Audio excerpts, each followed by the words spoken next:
किसी भी मैसेज को सिर्फ ध्यान से सुनना ही सब कुछ नहीं होता।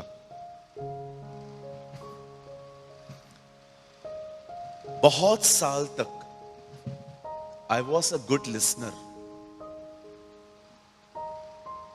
बहुत सालों तक मैं एक अच्छा सुनने वाला व्यक्ति था। जब भी कोई वक्ता मेरे सामने बोलता था, चाहे वो यूट्यूब पे हो चाहे वो ऑफलाइन हो, मैं सारी चीजों को छोड़ के सुनना समझ चुका हूं।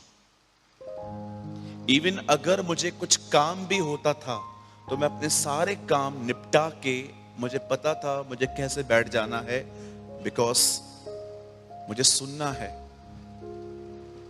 आप में से भी कुछ लोग हो सकते हैं, you are a very good listener. आप एक अद्भुत सुनने वाले व्यक्ति हैं। लेकिन सिर्फ सुनना ही सब कुछ नहीं होता। उसको एक लेवल और आगे जाओ। सुनने के बाद सबसे अमेजिंग काम जो आप कर सकते हो वो है सुने हुए वचन को ग्रिप करना। कहिए ग्रिप। ग्रिप करना इज वेरी मच इंपॉर्टेंट। वो बहुत जरूरी है। मैं आपको मुझे लगता है ये वर्ड थोड़ा इंग्लिश का ट्रांसलेटर मतलब हो सकता है थोड़ा अलग हो, लेकिन मैं हिंदी में इसको कहता हूं एक संदेश से जकड़ जाना, जकड़े रहना अपने आप को। आपने देखा पौलुस को जब प्रभु ने बुलाया उसकी हालत क्या हो गई? He was beaten, वो मारा गया। उसको पकड़ पकड़ के मारते थे, पीटते थे, बेइज्जती करते थे। लेकिन आपने देखा जिस काम के लिए खुदा ने उसे बुलाया था उस काम को उसने कितना अच्छे से ग्रिप करके रखा था। और वो लास्ट में बोल पाया, मैंने अपनी दौड़ पूरी की है, मैंने अपने विश्वास की रखवाली की है। आज ये वर्ड आपको बहुत सारे लोगों के मरने के दिन सुनाई देगा कि इसने अपनी दौड़ पूरी की है, पर मैं आपको सच कहता हूं बहुतों ने दौड़ पूरी नहीं की है। किसी मैसेज को सुनना सब कुछ नहीं होता। किसी मैसेज के सुनने के बाद आमीन बोलना, हालेलुया बोलना, इट्स गुड, ये अच्छी बात है। लेकिन बहुत कम लोग होते हैं जो सुने हुए वचन को ग्रिप करते हैं। ग्रिप का मतलब होता है उसे जकड़ जाना। फिर परमेश्वर ने मुझे सिखाया, पता है मैंने कैसे प्रैक्टिस की इसकी?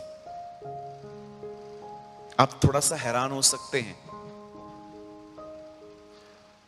मैंने अपने फोन में एक अलार्म सेट किया जो मुझे हर 3 घंटे में बजता था। और जैसे वो अलार्म बजता था तो मुझे पता था मैंने उसको क्यों सेट किया था। जैसे वो अलार्म बजता था ना, तो जो मैंने सुबह पढ़ा था ना, मैं उसको याद करने लग जाता था। आई ट्रेन माई सेल्फ। कुछ भी ऑटोमेटिकली नहीं होता। इवन सेल्वेशन रिसीव करने के लिए भी तुम्हें हाथ फैलाने पड़ते। Nothing came automatically. तुम्हारे घर पे कुछ नहीं आने वाला है। फॉरगिवनेस पाने के लिए भी तुम्हें चर्च आना पड़ता है, खुदा का कलाम सुनना पड़ता है। एवरीथिंग इज फ्री, लेकिन हाथ तो फैलाओ। वो कहां दे आपको? अपने हाथ तो फैलाओ उसके लिए।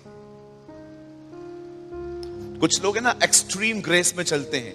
ओ सब फ्री है, डोंट वरी, सब खुद ब खुद होगा। Show me in the Bible, दिखाओ कहां लिखा है। कुछ भी ऑटोमेटिकली नहीं आता। क्यों पॉल कहता है हर पवित्र व्यक्ति अपने हाथों को उठा के प्रार्थना किया करे? इवन पॉल नोस कि खुदा से पाने के लिए भी तुम्हें अपने हाथ फैलाने पड़ेंगे। ये ऑटोमेटिक कल्चर से बाहर आइए। आपकी उन्नति ऑटोमेटिकली नहीं होने वाली है। आपको प्रतिदिन कुछ करना पड़ेगा, अपना कंफर्ट जोन छोड़ना पड़ेगा। आप जानते हो एक दिन क्या हुआ? बड़े ध्यान से सुनिएगा भैया। मुझे पता है आप बहुत पुराने हो और आपने सालों से ये चैप्टर पढ़ के रखा है। मैं आपको एक चीज हाईलाइट करना चाहता हूं। मुझे बताइए, जब यीशु काना नगर में गया और जब वहां पर पानी को उनका वाइन दाखरस खत्म हो गया, मरियम ने क्या कहा प्रभु को आके? यीशु, इनका दाखरस समाप्त हो गया है। मुझे बताइए इससे पहले कि वो एग्री हो जाए कि मैं इसको बनाऊंगा, उससे पहले उसने क्या कहा? हे महिला, तेरा मुझसे क्या काम? मेरा समय नहीं आया है। कौन सा समय प्रभु? आप शादी में क्या सोच रहे हो? जॉन 17:1 में लिखा है, यीशु प्रार्थना करता है, पिता देख समय आ पहुंचा है। उसके बाद वो क्रूसीफाई हुआ है, वो बलिदान हुआ है। इट मींस मैरिज के अंदर भी जीसस ये सोच रहा था, मुझे एक दिन मरना है। सोचो, सेलिब्रेशन में भी वो अपने बताए हुए काम से जकड़ा हुआ था। हम हैं? आप सोचो, अगर हम लोग शादी में चले जाएं तो हम क्या करते? मैं अपनी बताता हूं। मैं सबसे पहले जिन्होंने मुझे बुलाया है, मैं उनको नहीं ढूंढता। मैं पहले पहले घुमा लेता हूं अपनी मुंडी के खाने के लिए क्या क्या है। या मैं ऐसा ही हूं। कोई है और भी जो मेरे साथ ऐसा है? हाँ चलो, मतलब पहले तुम बदनाम हो जाओ, उसके बाद भी हम भी होंगे भैया। कोई बहनें हैं यहां पर, ईमानदार बहनें? हाँ देखो, बहुत हमारी बहनें हैं। Praise the Lord. कितना मजा आता है ना जब मेजॉरिटी होती है गलत लोगों की, कि मैं अकेला नहीं हूं, बहुत लोग मेरे साथ हैं। आप सोचो, जब हम शादी पे जाते हैं तो हम क्या क्या देखते हैं? खाना पीना। और कुछ लोग तो वो भी नहीं देखते। कुछ बहनें क्या देखती हैं? ड्रेसेस, वियरिंग्स, बाल स्ट्रेट करवा के आई है वो, और वो खुद ऐसे देखती रहती है खुद के बाल। और क्या देखते हैं? कभी हमारी नजर हट जाए तो उसके बाद हम लोग कपिल को देख ही लेते हैं जिन्होंने शादी है ना? पहले खाएंगे, साउथ इंडियन खाएंगे, चाइनीज खाएंगे, कॉन्टिनेंटल फूड खाएंगे, ये खाएंगे, वो खाएंगे, सब खाएंगे। और एक भाई है, उसने तो बोला, अगर मेरे को खाना अच्छा लगता है तो ही मैं लिफाफा देता हूं, नहीं तो मैं घर वापस ले जाता हूं। वाह भाई वाह, 15-20 और आ जाए तेरे साथ। हर कोई मैरिज में खाना खाएगा, घूमेगा फिरेगा, एंजॉय करेगा, बट खुदा कितना डिफरेंट था। वो मैरिज में आता है, मरियम उसको बोलती है, इनका दाखरस समाप्त हो गया है। वेलकम ड्रिंक था वो उन दिनों का। जैसे लोग अंदर आते थे ना पहले, उनको आप देखो, किसी किसी होटल में जाएंगे तो हम लोग को इससे पहले कि वो हमारी बुकिंग कर लें, उससे पहले वो आपको वेट करते समय आपको एक ड्रिंक देते हैं कि आप पी लो, थोड़ा आप रिफ्रेश हो जाओगे इससे। वेलकम ड्रिंक की तरह वो काम करता था। और जब मैरी इतनी अच्छी वुमेन थी, वो कंप्लेन नहीं लेकर आई, देखो इनवाइट किया है और खाना नहीं दे रहे हैं, ये नहीं दे रहे हैं। वो सच में उनकी इज्जत बचाना चाहती थी। मेरी बहनों, सीखो मरियम से, किसी की इमेज डैमेज मत करो, किसी को काला चश्मा मत पहनाओ, उल्टा एक दूसरे को कवर करो। प्रेम बहुतों के प्रेम, बाइबल बताती है, प्रेम अनेक पापों को ढांप देता है। हमारे बच्चे गलत हों, कितना छुपाते हैं ना, लेकिन बाजू वाले का बच्चा कुछ गलत करे, सबको बताएंगे, देखो ये ऐसे करते हैं। क्यों? क्योंकि आप अपने बच्चों से प्यार करते हो, इसलिए आप उन्हें कवर करते हो। कुछ लोग हैं ना, अपने शब्दों से बहुतों की इमेज को डैमेज करते हैं। मैं एग्जांपल दूं आपको। अगर एक आदमी में कुछ नेगेटिव चीजें हैं तो कुछ पॉजिटिव चीजें नहीं है, हम उनकी चर्चा क्यों नहीं करते? बोलिए। एक आदमी के पास्ट को लेकर उसका प्रेजेंट जज करना कितनी बुरी बात है। कभी कभी नोइंगली अननोइंगली हम में से बहुत सारे लोग यहां हो सकते हैं कि आप लोगों की इमेज को डैमेज करते हो। इट मींस जो उनका इज्जत है ना, जो उन्होंने समाज में बनाया है अपनी मेहनत से, अपनी काबिलियत से। आपको पता है, जब आप कुछ कहते हो और उसने अगर वो ले लिया ना, जब भी वो बंदा आएगा ना, उसको वही दिखाई देगा। देखना, कहिए अपने पास वाले को, हमें किसी की भी इमेज को डैमेज नहीं करना है। आप लोग भी कहो, आइए सब कहो, हमें किसी की भी इमेज को कभी भी डैमेज नहीं करना है। हाँ। आपको नहीं समझ में आता ना वो बंदा, दूर हो जाओ, लेफ्ट हो जाओ वहां से। लेकिन बाहर जाके उसका ऐड करना, बाहर जाके उसके लिए बात करना, सूट करता है आपको ये सब? किसी ने आपको उसके लिए बोल दिया ये ऐसा है, जिसने आपको पूछा ये ऐसा है, आप जिसके लिए उसको जिससे सुन रहे हो ना, आप उससे पूछो कि क्या वो दूसरा बाजू जो है जिसके साथ प्रॉब्लम चल रही है, उससे मिले हो आप? अगर मुझे यहां पर गौरंग के लिए बोलता है कोई कि ये बुरा है, लड़ता है, इसने रिसेंटली अमन से झगड़ा किया है, मैं अमन से भी पूछूंगा, अमन क्या आप दोनों का झगड़ा हुआ है? यस ब्रदर, झगड़ा हुआ है। क्या हुआ, क्या था? ब्रदर ऑनेस्टली स्पीकिंग, मैंने थोड़ा उसको रूडली बात किया, वो भी मेरे ऊपर भड़क के बहुत ज्यादा बात किया, तो गलती तो दोनों का है। उसने उसको उकसाया, उसने पिक्चर को दी एंड कर दिया। तो कैसे आप बोल रहे हो कि गौरंग का गलती है? ऐसे करो, ऐसे करो।